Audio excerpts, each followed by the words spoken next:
So are we supposed to start the podcast? Ready? 1, 2, 3.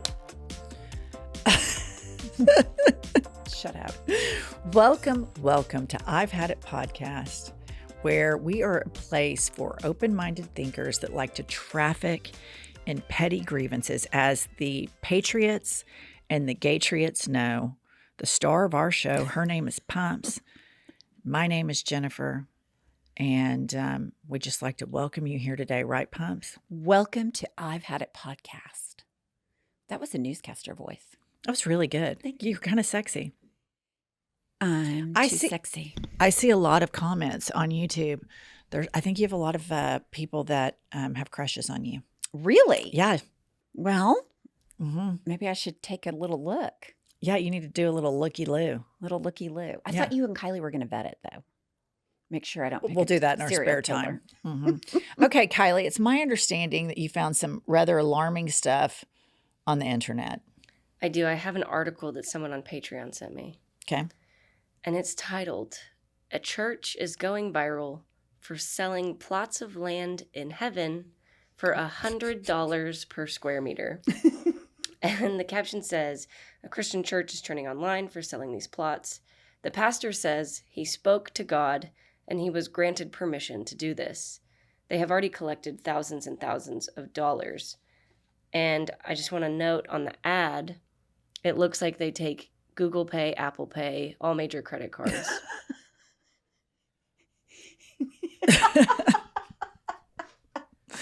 I mean, is that where we are now? That's where we are. Here's the thing.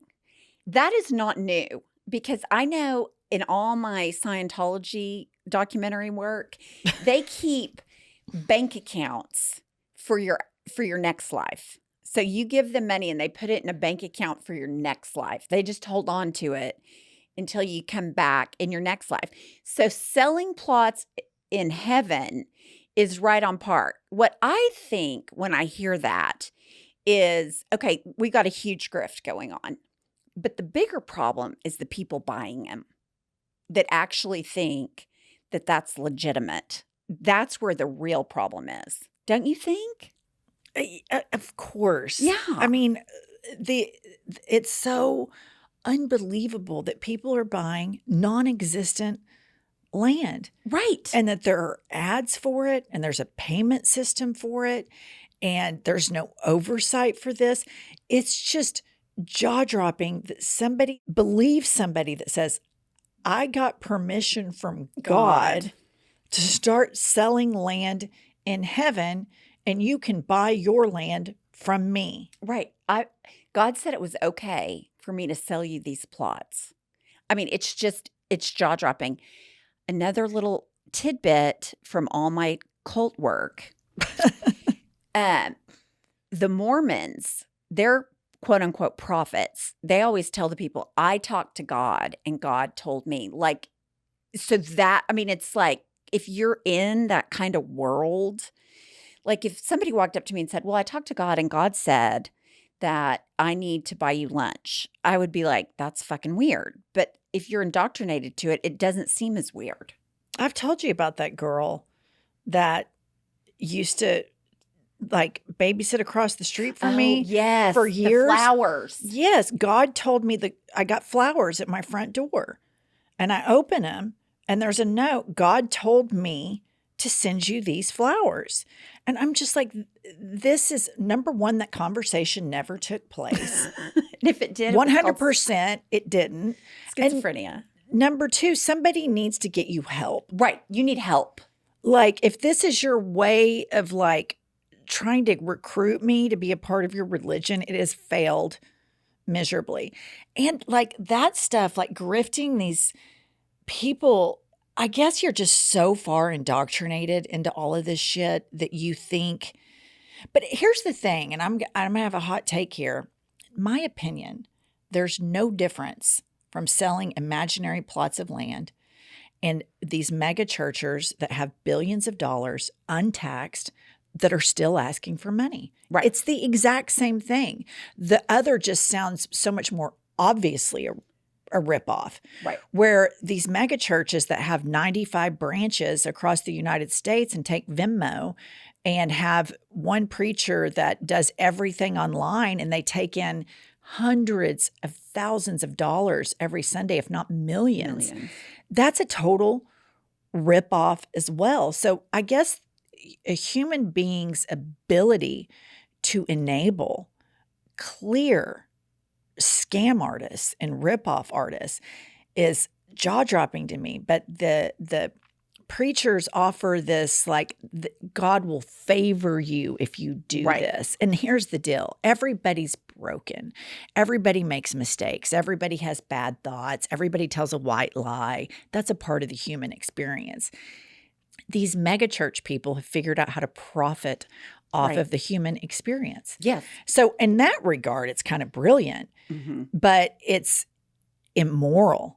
It's completely immoral. I don't know how these people sleep at night knowing that what little they're contributing to society and how much they're ripping off their flock and have amassed all of this obscene wealth. Massive. And you know, a lot of these churches during the COVID shutdowns got PPP money.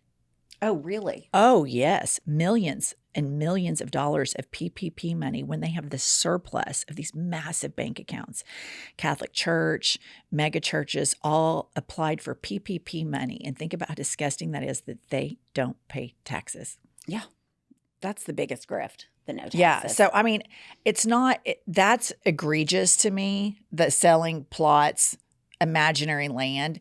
But I'm just going to say, I think what a lot of these churches are doing to their flock to try to make them feel better for the human experience, for making mistakes, for lusting after somebody, for finding somebody attractive. Maybe somebody had an affair. All of these things are hurtful in the moment, but they don't make you a bad person that you can tithe your way out of. Right. There's not like a bounty. Right. For forgiveness. I was just thinking, if I put that on Instagram or whatever the platform was, and I said, I'm going to sell you this land. If I didn't have the land, that would be a crime. So the church has an exception because, I mean, I would think that would be a crime. Like if you or I were saying, yes, buy these imaginary plots, if somebody sued us, it would be a crime. Fraud. America's greatest legal mind at work. I mean, right here, the wheels. Patriots and Gatriots. Today, you are getting your money's worth. This is worth the time because Counselor Pumps is identifying crimes. Yes. She's identifying exceptions. And this is why this podcast is one of the greatest podcasts in America. That's right. For the Patriots, for the Gatriots. Top-notch thinking right here. Yep. And I just want to throw one more thing out there. These churches, I guarantee you, the people that are selling the make-believe land in heaven have a very anti-gay, anti-woman rhetoric from the pulpit. Oh, you I'm just sure. can rest assured. And so how these people are able to skirt what every other business has to do, which is pay taxes, when they have institutionalized bigotry. And this is what is so sad, is gay people are born into religious families. And their religious communities and their religious families reject them for being who they are. So I've had it. I mean, up to my eyeballs, as everybody knows, from the architecture to the grifting, from the make-believe land. I think that religious extremism is a cancer in this country that hurts society and doesn't help.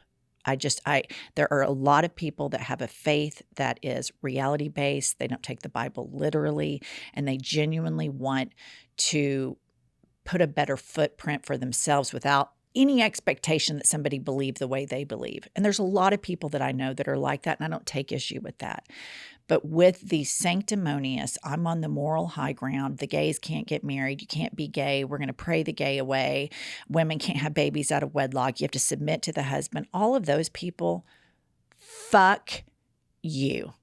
Agree. Pumps, our ability to suck and then wake up the next day and suck more than the previous day is undefeated. It's unparalleled. We are the champions. If you would like to see how bad we suck, please join us in Seattle. in September or New York City in November for, just some world-class shit talking. That's right. Live And in person. That's right. This episode is sponsored by BetterHelp. Pumps, there are so many things in my life that are non-negotiable. Like I'm always going to exercise my body because it makes me feel better and it decreases my generalized anxiety.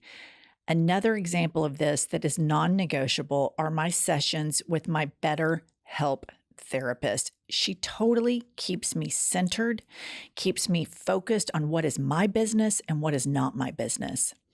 BetterHelp therapists are invaluable. I particularly like it's so convenient and flexible, and I can sit and do it in my pajamas. If you're thinking of starting therapy, give BetterHelp a try. It's entirely online, designed to be convenient, flexible, and suited to your schedule. All you have to do is fill out a brief questionnaire to get matched with a licensed therapist, and you can switch therapists at any time for no additional charge. Never skip therapy day with BetterHelp. Visit betterhelp.com/hadit today to get 10% off your first month. That's BetterHelp, HELP.com/hadit. Homes.com knows that when it comes to home shopping, it's never just about the house or condo. It's about the home. And what makes a home is more than just the house or property. It's the location and neighborhood. If you have kids, it's also schools, nearby parks, and transportation options. That's why Homes.com goes above and beyond to bring home shoppers the in-depth information they need to find the right home. And when I say in-depth, I'm talking deep. Each listing features comprehensive information about the neighborhood, complete with a video guide. They also have details about schools with test scores, state rankings, and student-to-teacher ratio. They even have an agent directory with the sales history of each agent. So, when it comes to finding a home, not just a house, this is everything you need to know, all in one place. Homes.com. We've done your homework. All right. Kylie, what else do we have today? We've got some voice memos today. Oh, good. So we will start off with Ashley. Hello, ladies. Ashley here. I have fucking had it with airplanes. I know we go over this time and time again. Recently had a trip to Las Vegas. Flight attendants asked everybody when we got off the plane if they could let the connecting flights go first because we were on the tarmac longer than we should have been, blah, blah, blah, blah, blah. I stand up, I'm waiting my turn, and lo and behold, a fucking Karen behind me has the audacity to say, "Do you have a connecting flight?" I turned around at her and say, "What's it fucking to ya?" And then she looked at me. I said, "Yes, I do." And then she proceeds for the next 20 minutes till we get off the flight to talk loudly enough that we all could hear her. Well, apparently everyone has a connecting flight. Apparently everyone has a connecting flight. Apparently everyone's got to get off this plane. Wow. Can't follow simple instructions. Karen, do you not think that people want to get off this fucking plane? Probably to get away from you. So yes, apparently everyone and their mom had a connecting flight that night and everyone got off the plane. But guess what, Karen? You got off the plane. You might have had to put a little more pep in your step, but I'm sure you're needing those extra steps in your day. So I fucking Air travel brings out the worst in people. I was thinking about this last time we were traveling. Everyone on a plane is expected to act the same way. Everybody's supposed to conform. And you've just got a lot of people that are incapable of that. Yep.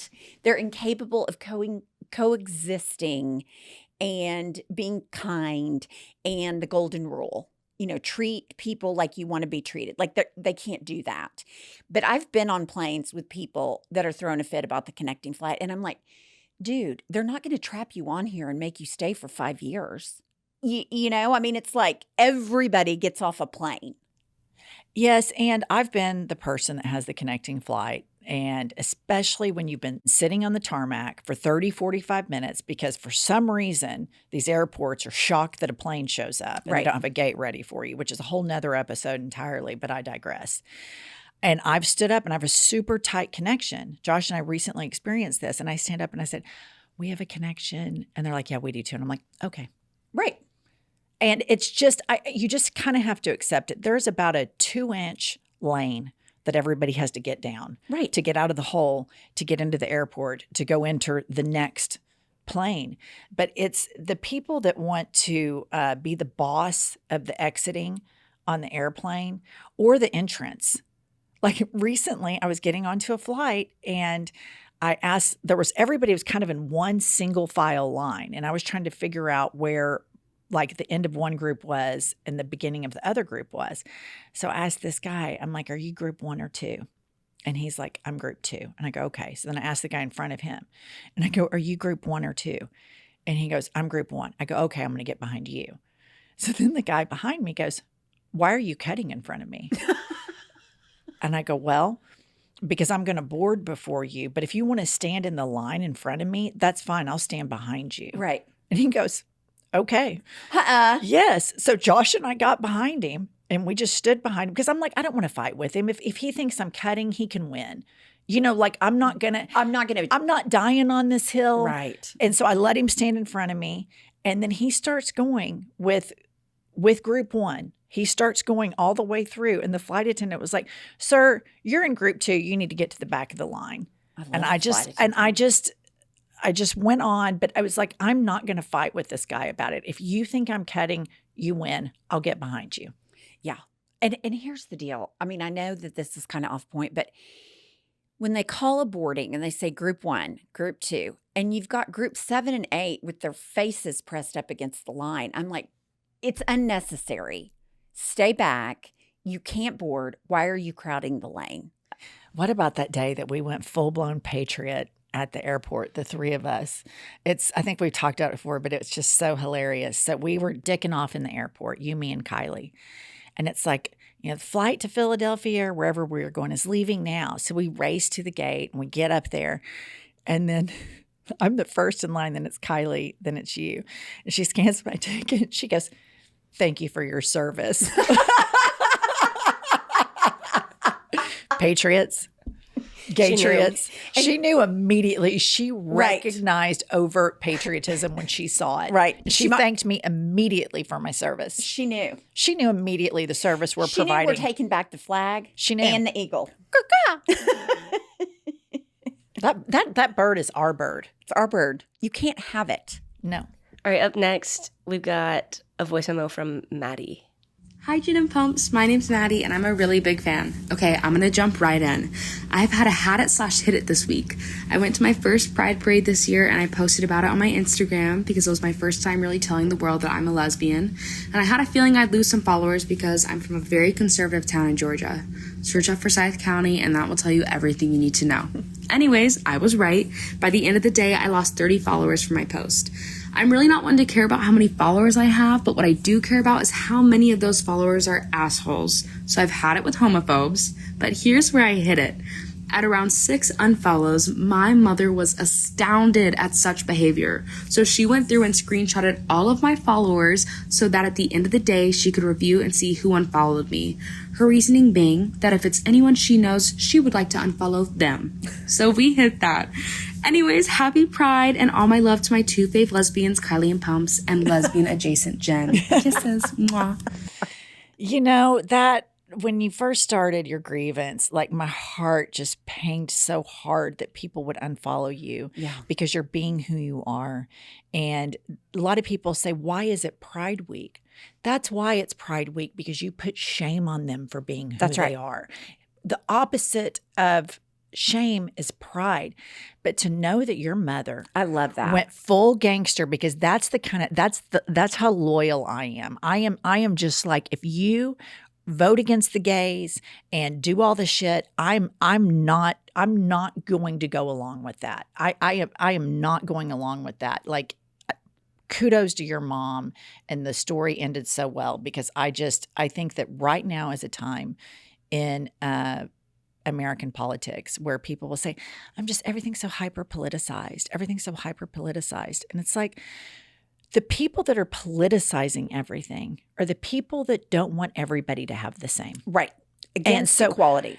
Right now, we all have to speak out for women and for the LGBTQ plus community at all times. Right. And quit being duplicitous. Like, seriously, do you want a right to health care and a right to privacy? Or do you want rape victims forced to have their rapist baby? Do you want to be able to put an IUD in or take the pill without it being Donald Trump's business? Then fucking vote accordingly. If you're a MAGA Republican, you're in a cult.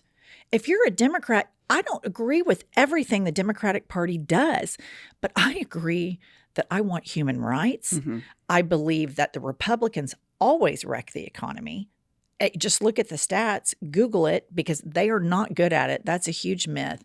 And I want people that are marginalized to stop being marginalized. Right. And I feel that in every fiber of my body, that you have to advocate for the weakest, most marginalized members of society, that is the most moral thing that you can do. So kudos to the mom in Georgia that did a roll call, that kept receipts and unfollowed, because you know what? I would do the exact same thing. If I had a gay child, hell hath no fury like the scorn that I would put on anybody that was cruel to my child. I mean, 100%. I would feel a need to love. I don't know that I could love my children more, but if they were gay, I would have to dig deeper and love them a millionfold more, because I would know that so many in society are going to be cruel to them, but not their mom. Not their mom. And they would always know I had their back. Oh, 100%. Oh, totally. All right, Kylie, who's next? All right, up next we've got Driss. Driss? Hey, Jen. Hey, Pumps. Hey, Kylie. Love you guys so much. I need to just say that I have fucking had it with straight couples showing PDA at the gym. I am disturbed by that. First of all, aren't you there to work out? Second of all, nobody wants to fucking see that. I don't even want to see people showing each other affection when I'm watching porn. And third, are you trying to make me throw up in my mouth while I'm running full speed on the treadmill? Stop taking mirror selfies together. Stop hugging each other. Stop kissing each other. Stop squeezing each other in weird places that nobody else wants to see. Thank you and good day. Driss, I love you. Driss is the best. First of all, you just could have stopped the I've had it with straight couples. Right. And that so many things came to mind. That just could have ended it right there. But he brings up so many important points. And it has been our long storied campaign against PDA.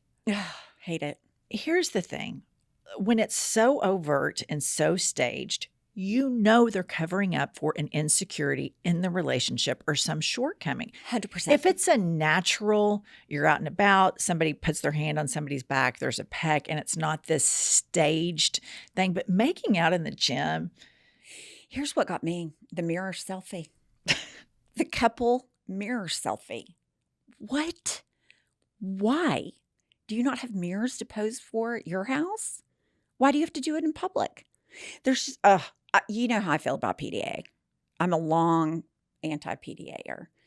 But I also loved, Driss said, it made me want to throw up in my mouth, because I say that all the time. I'm going to throw up in my mouth. Here's one point that we have to talk about that was probably the funniest thing I've heard all day, is that he doesn't even like PDA in porn. I love that. I want porn. I want PDA free porn. Yeah. I just want an in and out, boom. Yes. Get to the nut cutting. Get to the nut cutting. Nobody wants to see any French kissing. We don't have to have a lot of passion. And right. Making out. A lot of slobber. No. Just get in, get out.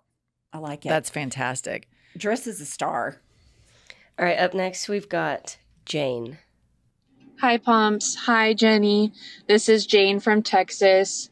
And I've had it with all these crunchy moms that I'm seeing on TikTok talking about how they don't go to the doctor or take prenatal vitamins, and they drink raw milk and they eat raw eggs because they think it's just super trendy, like they're fucking Amish or something. I'm so sick and tired of seeing it. It's not healthy, bitch. Go to the fucking doctor.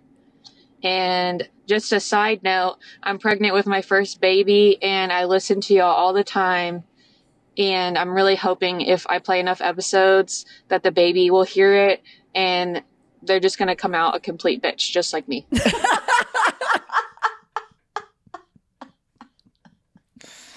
Yeah, the whole like not going to the doctor thing is listen, I believe in your freedom to choose to do that or not. But I do think there is a pretty large body of evidence that modern healthcare has decreased instances of death and has increased life expectancy. And I think this is pretty established science. Now, within that, are there issues with the for-profit healthcare system that we have here? Yes. Are there issues with the state-funded healthcare system like the NHS in Britain? Yes. But I am not a person that is capable of thinking that I could self-treat something. That's what gets me about it. And it kind of goes back to COVID. It's the same thing. It's like, I'm going to get on WebMD and I'm going to read, what do you need to do with pregnancy? What's a do, what's a don't on WebMD? And so I'm going to say, I know better because I read WebMD and I got on TikTok and they're saying you can eat raw eggs. I don't know if you can eat raw eggs when you're pregnant or not. I can't remember. Sounds like you probably can't, but who cares? That's not the point. The point is, if you have an illness and you diagnose yourself on the internet, then you have to stick with it. Like, okay, so it's just like you had a great idea during COVID. Let's have a Facebook hospital. Everybody that doesn't want healthcare, hospital care, medical care, science for COVID, then you meet in the Facebook hospital tent. Right. And with you Facebook all can doctors. WebMD it with your Facebook doctors and see where that gets you. If you're in, be in. But don't be, I'm going to diagnose myself. I'm going to do all this shit from TikTok. And then when something goes wrong, then blame healthcare. And here's the deal. At the end of the day, you want to do that. You want to go it. It's a free society. Absolutely. And I believe that if you don't want to go get health care, you don't have to go get health care. But when shit happens, really serious shit happens, then you decide to honor the science. The rest of us are all kind of like, yeah, it's kind of been there all along. Right. It's not a mystery. Pumps. Our annual Thanksgiving trip is coming up where you and I both take our families to Mexico. Are you worried about this? No, because I know you've discovered Viator. That's right, listener. I've used Viator. It is a tool you can use to plan and book travel experiences around the world. Their app and website make it easy to explore 300,000 plus travel experiences so you can discover what's out there. Viator helps you plan the perfect travel experiences for you. Free cancellation helps you plan for the unexpected.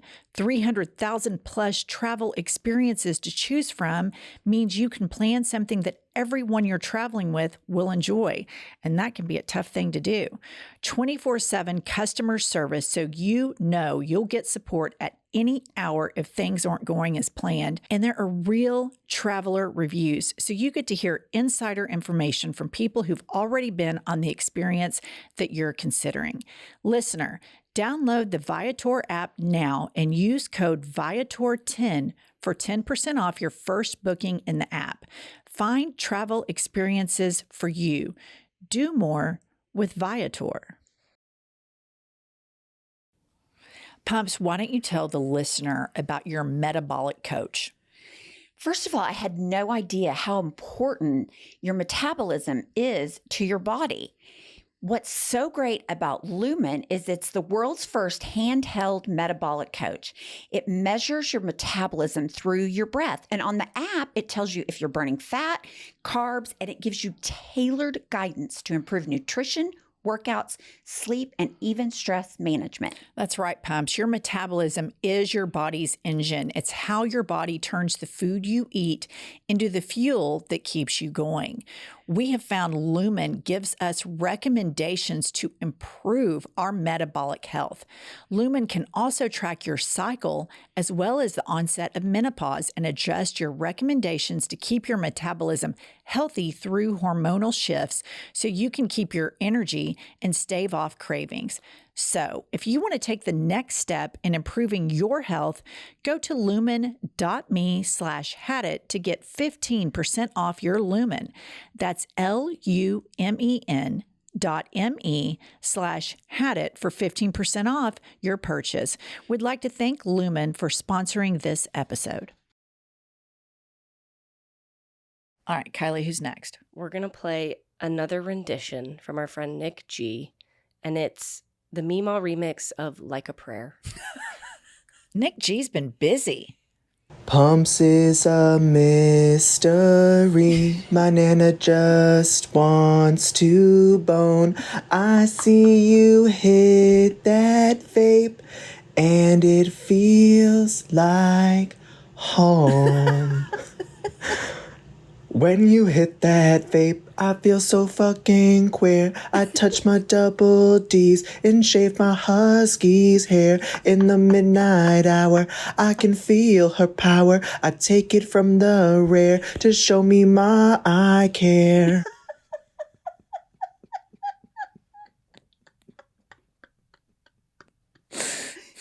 I can't. It's just the creativity and the accuracy. Absolutely. The husky came in, the double D. I mean, I think we need to collab with this guy and drop an album, and you could be doing like dancing. I think, you know what? Didn't some crazy ass Trumper drop an album? She was, Lara Trump? Oh, She sucks. We're moderately kind of cool. I mean, Kylie, do you think we should drop an album? I think we should drop an album. With him. He's the lead singer, and Right. Pumps and I are the dancers and the backup singers. obviously. Can't they auto-tune our voices? Because Pumps and I are prolific, horrible singers. 100%. Pumps, go ahead and sing the real Like a Prayer for the listener. I just want to say, I love Like a Prayer. It's one of my favorites. Why don't you do a little, I can't. just real quick, just Like a Prayer. Come on. Just like a prayer, your voice will take you there. Just like a prayer.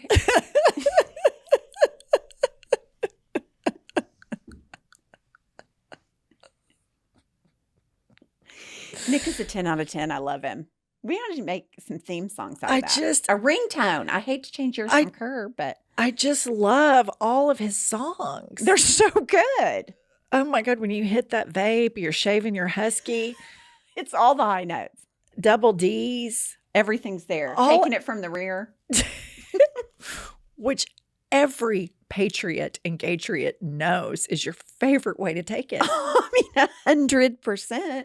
I mean, this is, I like it. talk about established science. You don't even have to go to the Facebook hospital to figure that out. No, you don't. You absolutely do not. All right, Kylie, last one. All right, this one is a grievance that we have gotten a lot and never addressed. So this is from Jay Quellen. I have fucking had it with these new parents posting pictures on Instagram of their babies and slapping a big fucking emoji face on the baby's face to protect their privacy. Now, I get it. You don't want your baby's face all over the World Wide Web, but no one wants to see a picture with an emoji over someone's face. If you're concerned about your child's privacy, then don't fucking post that shit, even if your account's private. Clearly, you don't trust your fans. Just save that fucking picture and send it to Nanny and Pappy, and that's it. No one else needs to see that shit. I have fucking had it. I've had that same grievance. I'm like, even if it's a big star, I'm like, a baby looks like that picture for about 30 seconds. I mean, it goes so fast. It's not like you're going to be able to identify a baby from any other baby. They all look alike. I mean, they all look like newborns. There's nothing that exciting about any of them. But I have noticed the face thing. I'm just like, why put the picture on there? Why? I've noticed the exact same thing, and I think the exact same thing. Do not post your baby on the internet if you do not want people to know what your baby looks like. It's an easy fix. It is the easiest fix of all. It's not even complicated. No. I don't want you to see my baby. Therefore, I'm not putting my baby on social media. Problem solved. You know what I'm going to start doing? I'm going to start posting pictures of you and me. And I'm going to put a little emoji, a Siberian Husky emoji over your face. to You can protect pick your two. to protect to protect your identity. Yeah. It's seriously, It's it's so so dumb. stupid. It's there is such an easy fix for it, but to act like your baby is so important and you have to cover their identity with an emoji, it's again another layer of performative internet bullshit that if you don't like that shit, then just don't participate in it. Right. It's so easy. It's just, I can't even tell you how easy it is. And if somebody doesn't want a picture of their kid on the internet, I respect that. I totally get it. You're the mom, you're the dad, don't put the pic of the kid on the internet. But to kind of tease the kid on the internet with a heart eye emoji, I've had it. I've had it. I've completely had it. And that's a great one that we hadn't thought of. It is an absolutely fantastic one. And I think there's an argument to be made that, like, you know, all of these kids get all of these pictures put on the internet of them without their consent. I don't post my kids on my page that much because now they're older and they don't care, but I would put an image up and my kids would say when they were in junior high or high school, I don't like that. Will you please take that down? And I immediately would. Right. Because it's, you know, that's the right to not want to be on the internet. But yeah, I think that's crazy. And I've seen this a lot recently. I I'm have like, too. bitch, you live in Oklahoma City. No. You are not like some dignitary, undercover, covert spy's kid. No. That's Nobody cares. Nobody cares. nobody cares. Nobody cares. But you. Well, I would say I do know a person that always likes to point out ugly children to me. Oh, yeah, that's true. And her name would be similar, would be the exact same person of America's Greatest Legal Mind. Is also A synonym. You guys, she is sharp as a tack when it comes to recognizing ugly kids. We're out and about or an image. She goes, God, that kid's ugly. Yeah, that kid's ugly. That kid's not very cute. Yeah. All right, listener, thanks for tuning in. We're going to continue this conversation over with our cult on Patreon. Pumps, tell them. We will see you next Tuesday or Thursday or both. I'll tell you what I've had it with.